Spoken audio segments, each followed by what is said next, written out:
So I put some thought into it and I decided it's time to change my style. I'm going metal.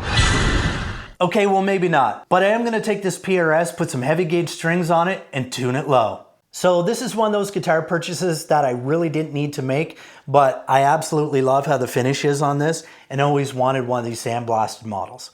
As soon as I picked up this guitar and I got it in my hands, it just always felt like it was supposed to be for heavier music. So that's exactly what I want to do with it. This is the fourth PRS that I've ever owned, but this is the first CE model that I've ever owned. CE stands for Classic Electric, and I believe it's because this has a bolt-on neck, not a through body. So for a lower tuning, I wasn't really sure what I was going to do, so I kind of based it off of different styles of music that I like. I like a lot of Deftones, I like Bad Omens, stuff like that. So going anywhere from drop C to drop A would be awesome. But I think I'm going to put it somewhere in the middle, so we're going to try drop B. So because we're going to go with a heavier tuning, we want to use a heavier gauge string. You don't have to do it, but it's going to sound a lot better if you do. So for strings, I'm going to go with D'Addario 12 to 54. That should handle the drop B tuning no problem. Now because we're going to go with a heavier gauge string, we're probably going to have to file out the nut. And to file out the nut, I'm going to use my Music Nomad file gauge set. So with this 6-piece file set, you can use this to file out to allow for 10 gauge, 11 gauge, up to 12 gauge strings. This set runs from 0.013 to 0.056. Now our heaviest gauge string is 0.054, so it's going to be perfect.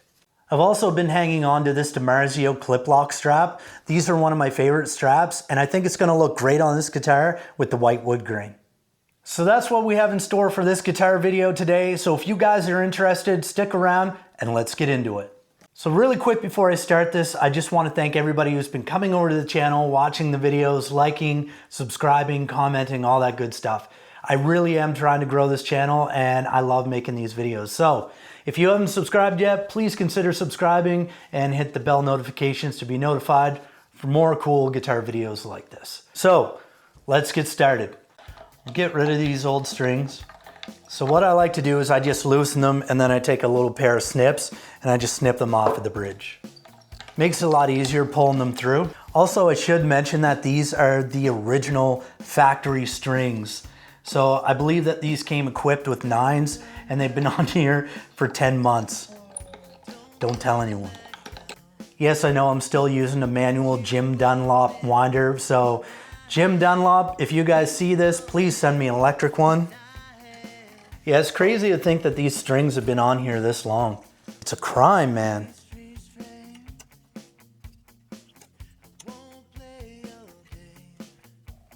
There's still plastic film on the back of the cavity covers.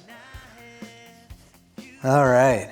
So typically every few string changes, I will take my Dremel and I'll polish up the frets. Now this one's never been done and they do feel great, but they could use a little bit of shine.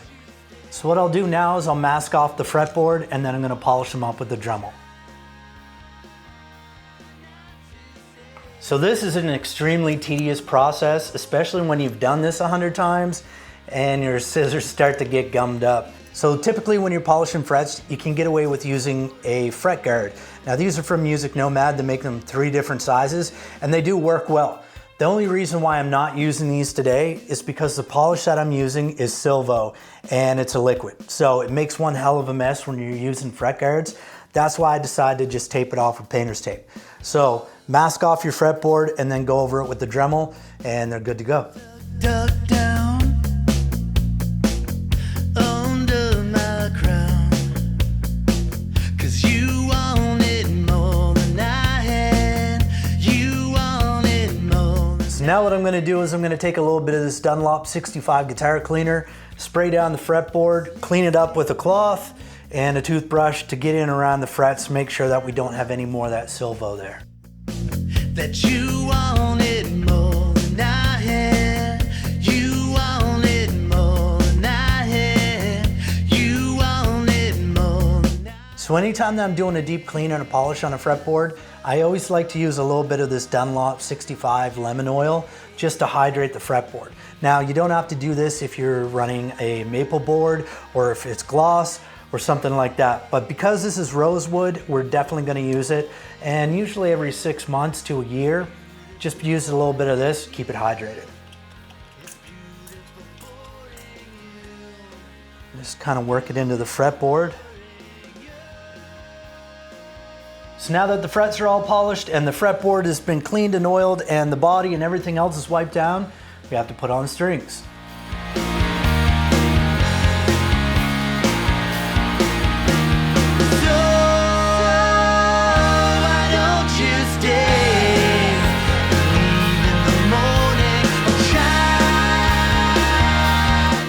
All right, now that I'm done winding strings like a peasant, I can snip all these off.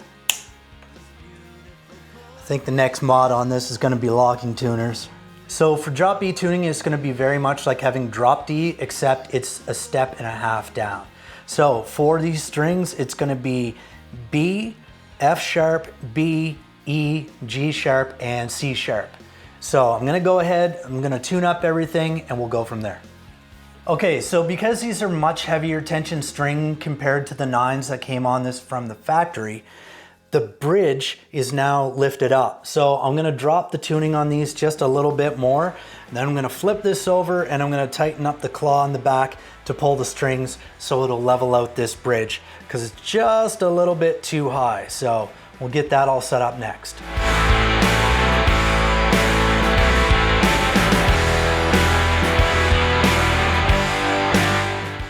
So the guitar is getting there. I did have to adjust the bridge a few times, but the whole thing with this bridge is that you want it to have it even and level. You don't want it tilted too far back or tilted up too much. So I brought the entire thing down so it's sitting in a nice spot now. And I also have to set up the saddles and the intonation. So I'm gonna go ahead and do that now.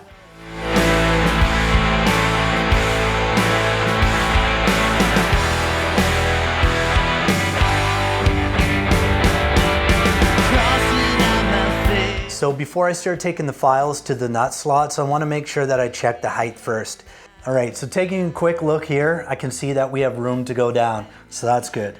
All right, so I'm going to start with the low E and use our first file. And all we have to do is lift up the string out of the nut slot and then just push this down in very gently. We're going to take off just a little bit at a time. And keep it nice and straight. Keep going. And that's it. Just keep going and repeat the process until you bring the string down just enough.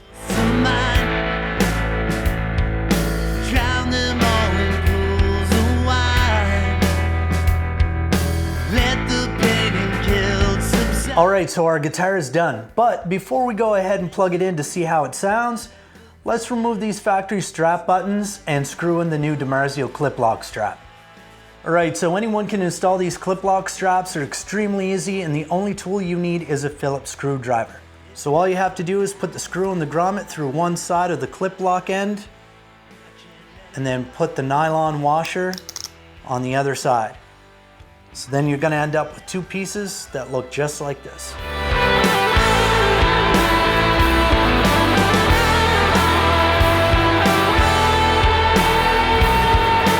I think with the white it looks pretty cool.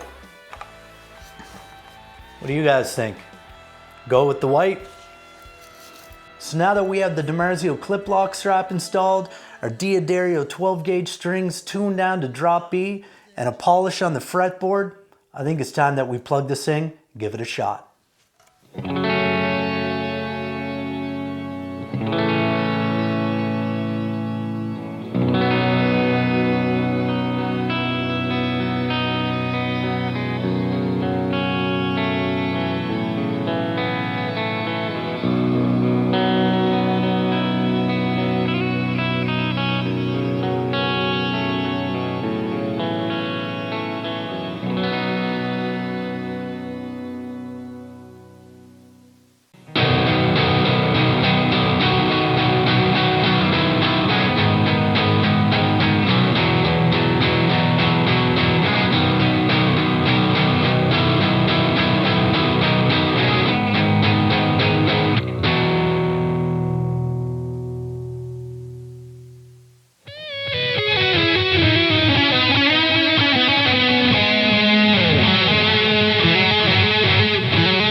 Alright guys, so there you have it. This is our PRS Sandblasted tuned down to drop B. I hope you guys enjoyed the video. If you did and you've learned something, or you just like this kind of stuff and you want to see more like it, please subscribe, hit the notification button, and we'll see you in the next one.